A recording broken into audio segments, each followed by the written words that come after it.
বিদেশ থেকে ফিরলো, তো কাজের লোক এয়ারপোর্টে আগাইতে গেছে।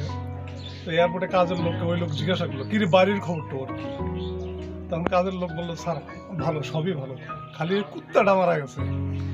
তো যখন বললো, কি রে কুত্তা মারা গেল, কি সমস্যা? কয় গরুর কাঁচা গোস্ত খায় সহ্য করতে পারে নাই। কয় গরুর কাঁচা গোস্ত এটা কই পেলো?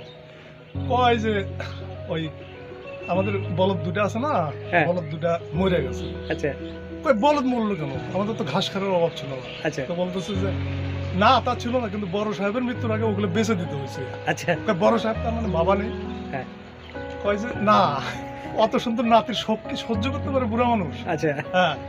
তখন বলতেছে যে অত সুন্দর নাতি মানে খোকন নেই? হ্যাঁ কয় মা না থাকলে অতটুকু বাচ্চা বাঁচে? আচ্ছা কয় তার মানে তোর ভাবিও নাই? হ্যাঁ কয় কি বলেন স্যার, কলেরা রোগ কি ছোটখাটো রোগ? পুরা গ্রাম সাপ। তো কয় তাহলে কি বাড়ি একেবারে ফাঁকা? কয় বাড়ি পেলেন কই? কয় ওরা তো 88 না ভাষা নিয়ে গেছে, আছে এখন আগাছার জঙ্গল।